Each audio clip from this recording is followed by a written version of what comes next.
It's the bye week, but there is no shortage of news. As today, defensive coordinator Jordan Lesley is officially out the door in Morgantown. And what a day to be fired on your day off. But I think this was kind of a move that we all could see coming in a way.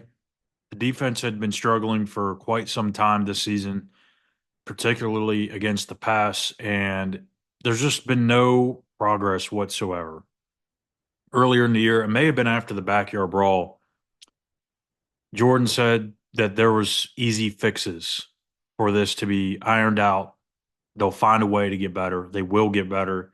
And it just quite simply hasn't been the case. We'll talk about Jordan, what this means for Neal Brown, and all that. But first, thank you guys for tuning into another episode here of Between the Ears. I'm Schuyler Callihan. Make sure you hit that subscribe button here on our page at West Virginia on SI and give us a follow at SI_WVU. So, Jordan Lesley, I actually got a ton of questions about Jordan and his job security and all that good stuff in my mailbag earlier this week. And I'm 100% straight up with you guys. This is why the one thing that I pride myself on in doing this and covering the team is I'm going to keep it real with you. Whether that's in my score predictions, I'm not going to pick West Virginia every week. I'm not going to be somebody that sugarcoats everything and makes it sound like it's all great and glorious when it's not. And I'm also going to tell you when I'm wrong. I'm going to tell you when I didn't see something coming, and that's somewhat the case here. I'm not going to just say, hey, I told you so, or go back and edit my article and say, I think something's coming. And then it looks like I knew what was going on in that situation. I'll be honest with you here. I did not see Jordan Lesley getting fired during the season. I don't know that I expected it to even happen, even though statistically and from what you can just see by, watching the games, it was the right call. But in some of those mailbag answers, I said and clearly stated that I had no indication that this was going to happen. Now, is this something that's been in the making for a few days, for a few weeks? I don't know. But I had never heard anything, and I'll be 100% honest with you. The main thing about this is Neal Brown has been a very loyal person with his players, with his coaches, anybody in that building. One of the biggest reasons why I didn't think Jordan would lose his job, at least right now, was because he's been so loyal. And that's just something that you can point back to, when you go to the player side of it. Jarret Doege, he struggled. After a year or so, he continued to take a step backwards instead of improving. And instead of making a quarterback change, he rode it out with Doege. He's kind of been doing the same thing here with Garrett, who has been struggling. But now I'm starting to wonder, how much pressure is Neal Brown feeling? Because is he starting to act a little bit out of character in terms of his decision making? I think it's possible. Because yesterday in his press conference, he didn't give a clear answer about the quarterback situation. In the two games prior, Iowa State and Kansas State, he gave a couple of smart-ass responses to reporters when asked about quarterbacks and was like, why'd you think we needed a spark? No, I don't know why we're talking about this, stuff like that. Like, Garrett's our quarterback. But Monday it was, we'll have to see, where Garrett's at. We can't make that decision until Garrett's healthy. And right now that's not where he's at. So is Neal feeling so much pressure now that he feels like he has to think differently? It's very possible. If he's leaving the door open on the quarterback situation, if he's making a change at defensive coordinator, midseason, that's very possible that that pressure is starting to amount and he can't run from it. The one thing I give Neal credit for is with making this decision is he knows he doesn't have some maternal leash, right?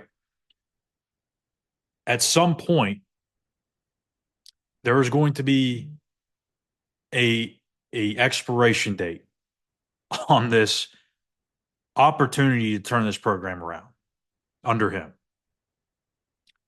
And for him to make that change shows that he has some awareness and that something's got to change or else I'm going to be out the door.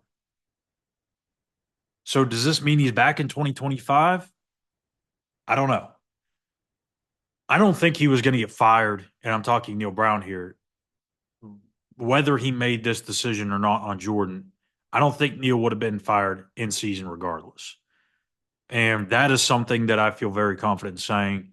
Again, now who knows how I might come back here in, a week and that not be the case. But I feel pretty confident that regardless, he's going to get the entire regular season. Ren will then take a look back and assess the situation, see where the program's at from his perspective. Obviously, there's a huge financial piece into this too. It's not just a $10 million buyout. You're going to have to pay the outgoing staff. You're going to have to hire a new coach, hire a search firm more than likely. You're going to hire a whole new coaching staff to go under the new head coach. It's a very massive bill. And for the university, it's not one that they're really all that eager to pay, as disappointed as they are in the football program. So if Neal does turn to Nico and he plays considerably well, they win a couple of games, I would be very surprised if Neal got fired this offseason. I think they would be willing to say, we'll give you 2025. We'll see how it goes there. Because if they can avoid that buyout and avoid that massive turnover as long as they can, then that's something that they're going to do. Whether that's what the fans want or not, this decision is going to be made by Ren Baker and that administration. Now, of course, the frustration and all that stuff from the fans certainly plays a part, but it's not going to be the deciding factor. It will play a large part, I should say, but it won't be the deciding factor.